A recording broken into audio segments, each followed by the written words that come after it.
आज रात 12 बजे से पूरे देश में संपूर्ण लॉकडाउन होने जा रहा है।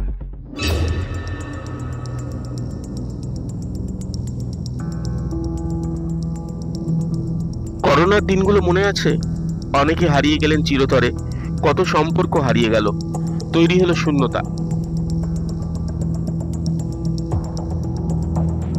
বাবার সাথে রেগুলার যে যোগাযোগ সোশ্যাল মিডিয়ার মাধ্যম দিয়ে, সেই বাবা ওর বিয়ের ব্যবস্থা করেছে। এই বিয়েটা একটু ঢুকছি ফ্রেমের মধ্যে ঢুকে বললাম, কারণ কিছু কিছু সিনেমা ফিল্মের শুটিং হচ্ছে যেগুলো আমরা জানি না, কিন্তু আমাদের জানাটা দরকার আমাদের শরীরের জন্য, আমাদের মনের জন্য। কেন বলছি জানেন? এখানে যে শুটিং হচ্ছে, ডিরেক্টর যিনি বোঝাচ্ছেন, পরিচালক মশাই, এই ফিল্মের একটা গুরুত্ব আছে, এটাকে জানার একটা গুরুত্ব আমাদের সবার আছে, দর্শকদের দেখার গুরুত্ব আছে। শুধু তো এন্টারটেনমেন্ট নয়, আমি যেটা বলছি ঠিক বলছি, কারণ আমাদের কি ভবিষ্যৎ এরকম, সবাই একা হয়ে যাব। বেসিক্যালি আমরা একা, শেষ জীবনে আমরা একা, আমাদের সব কিছু থেকেও আমাদের একা, আমরা একাকিত্ব ভোগী। আর একাকিত্ব ভোগী বলে আমরা ভীষণভাবে করে সফট হয়ে যায়, বা কোনো কোনো সময় আমরা বৃদ্ধাশ্রম বা বৃদ্ধাশ্রমে গিয়ে আমাদের বসবাস করতে হয়। কিন্তু অনেক সময় এটা হয় না, লাইফটা শেষই হয়ে যায়।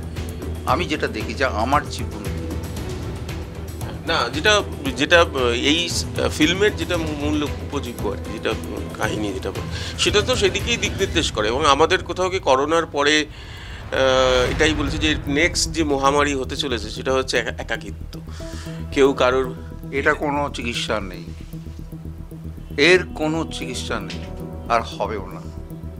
সারা পৃথিবীতে যদি ধরুন আমাদের ভারতবর্ষে 150 কোটি মানুষ যদি থাকে, মোটামুটি 100 কোটি মানুষের মধ্যে আমরা 90% মানুষকে দেখবো যে একাকিত্ব ভুগছে, আর বাদ বাকি 60% এদিক ওদিকে কোনো রকম করে বেঁচে আছে, কিন্তু পুরোটাই কিন্তু সাফল্য পাচ্ছে না।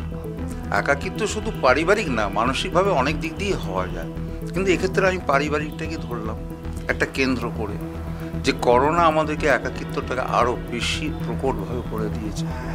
আর একটা জিনিস করেছে, সেটা হচ্ছে যে অর্থনৈতিক চিন্তা, অর্থনৈতিক পরিবেশটাও কিন্তু মানুষের এই একাকিত্বের দায়ী।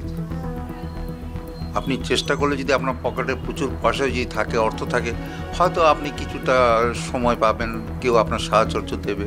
কিন্তু যদি আপনার সেরকম অর্থ না থাকে, এক্ষেত্রে আমার যে গল্পের নায়ক, তার প্রথম জীবনে যেরকমভাবে করে অর্থের প্রাচুর্য ছিল না বলে তার স্ত্রী তাকে ছেড়ে চলে যায়, তার সন্তানকে সঙ্গে করে নিয়ে বেরিয়ে যায়।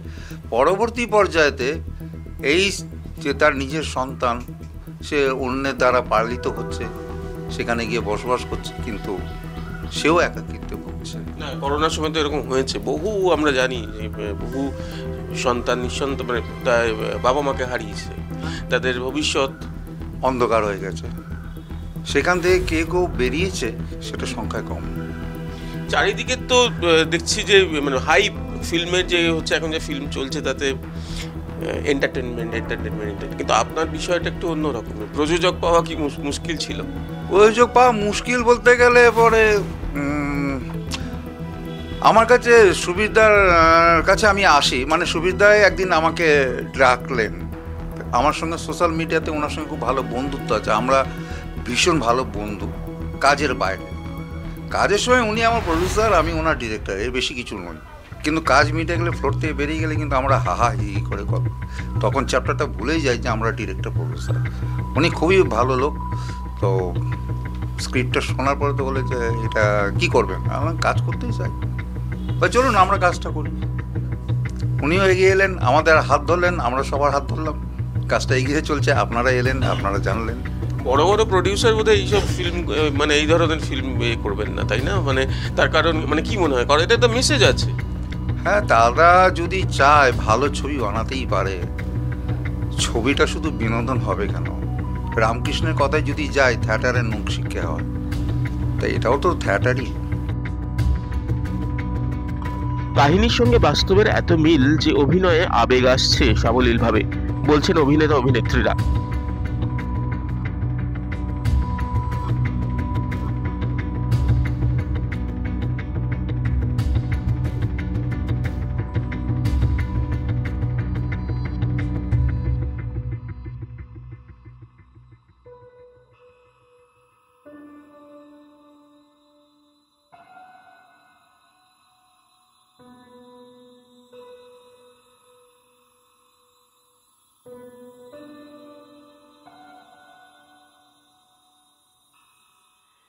এই যে সিনটা মানে আমাদের যে ঘটনাটা তুলে ধরা হয়েছে এটা বাস্তবের সাথে না প্রচণ্ডভাবে জড়িয়ে আছে। আর এখন তো প্রত্যেকটা ঘরে ঘরে এই সিন, এখন যে যুগটা এসেছে প্রত্যেকটা ঘরে ঘরে। তাই গল্পটা প্রথমে যখন আমি শুনি তখন আমার প্রচণ্ড ভালো লেগেছিল, আর এই ক্যারেক্টারটা যে আমি পেয়েছি তার জন্য আমি ভীষণ খুশি ছিলাম। আর এটা আমি খুব যারা ফ্লোরে অভিনয় দেখছে বা এটা রিলিজ হওয়ার পরেও দেখবে, আমি ভেতর থেকে প্রচণ্ড ফিল করে, মানে আমি পুরো ওই ক্যারেক্টারের মানুষটাই এইভাবে ফিল করে আমার পুরোটা দিয়েই আমি অভিনয়টা করছি। আমার ক্যারেক্টারটা এতটাই ভালো লেগেছে। প্রত্যেকটা মানুষ এখন মানে এই যুগের সাথে থেকে থেকে না কিছুটা ঘটে, তার থেকে অনেক গুণ বেশি জিনিসগুলো রটে, মানে যেটা হয়তো বাস্তব নয়। ফিল্ডেই দেখুন না, মানে আপনি যদি কোনো মানুষের সাথে একটু বেশি কথা বলেন, এই জানিস তো ওর সাথে না ওর মনে কিছু আছে, এই যে ব্যাপারটা না মানুষের মেন্টালিটি এতটা ডাল হয়ে গেছে, মানে এটা তুলে ধরাটা খুব জরুরি যে আগে বাস্তবতাটাকে দেখুন তারপরে বিচার করুন। কোনো কিছু ওপর থেকে দেখে বিচার করাটা আমার মনে হয় না উচিত বলে। এমন ভালো ভাবনা অনেক থাকে, কিন্তু সিনেমা করতে গেলে মুশকিল হয় প্রযোজক পাওয়া। এগিয়ে এলেন সৌমিতা মুভিজের সুবীর ঘোষ। শুটিং শুরু করলেন পরিচালক কমলেশ মৈত্র। কথা হচ্ছে, প্রথম যখন কমলেশদা আমাকে বললেন যে আমি এটা কাজ করতে চাই, আমি আমার অফিসে ডাকলাম ওনাকে, তো স্টোরিটা উনি বললেন, তো বলে দেখলাম যে মেসেজটা খারাপ না, এটা একটা মেসেজ যাচ্ছে যে শূন্যতা, অনেকে নানান জীবনে, পারিবারিক জীবনে শূন্যতা, সামাজিক শূন্যতা, সব দিক দিয়ে শূন্যতা। তো গল্পটা শুনে আমার ভালো লাগলো, আমি কমলেশদাকে বললাম চলুন আমরা কাজটা করি। এখানে যে মেসেজটা দেওয়া হচ্ছে এটা কি মনে হয় আপনার আমাদের ফিউচার এরকম হতে চলেছে, সেটা একবার চোখে আঙুল দিয়ে দেখিয়ে দেওয়া যে সেটা অ্যাকচুয়ালি ফিউচার না, এটা এই ছবির যে গল্পটা, এর স্টোরিটা বাস্তব জীবনে চলছে, মানে বাস্তব লাইফে অনেকের ক্ষেত্রে এরকম হচ্ছে। সেটা বইটা পরবর্তীকালে রিলিজ হলে দেখলে অনেকেই সেটার মেসেজটা বুঝতে পারবে যে এই বর্তমান যুগের মেসেজটাই আমরা এখানে মানে প্রেজেন্টেশন করেছি। করোনার সময় আপনার অভিজ্ঞতা কীরকম? করোনার সময় আমি কাজ করেছি, অভিজ্ঞতা মানে এইটুকু বলি, করোনার সময় আমি বসেছিলাম না, আমি অনেক সেলিব্রিটি আর্টিস্টকে দিয়ে মিউজিক ভিডিও অ্যালবাম করেছি করোনাতে, প্লাস ফিল্মও করেছি প্রোটেকশন নিয়ে। মানে আমি মনে হয় আমি একমাত্র না, অনেকেই করেছে, তবে আমি যতদিন করোনা পিরিয়ড ছিল তার মধ্যেও আমি কাজ করেছি।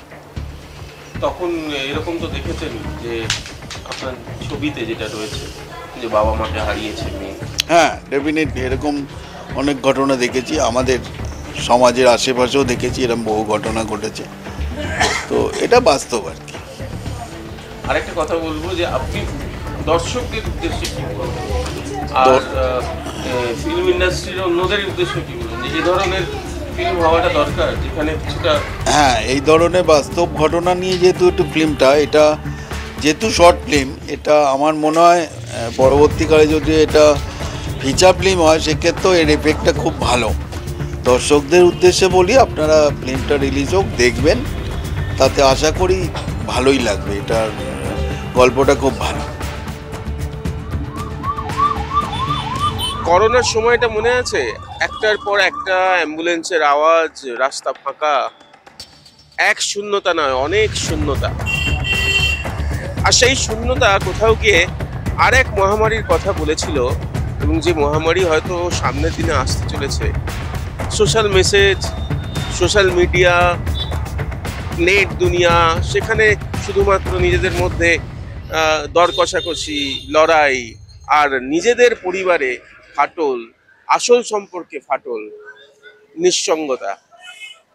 ছোট ছবি কিন্তু বড় মেসেজ, সেই বড় শূন্যতার দিকেই কি চলেছি আমরা, এই প্রশ্ন তুলছে এই ছবি। সুরজিতের সঙ্গে প্রীতম দে, ক্যালকাটা নিউজ।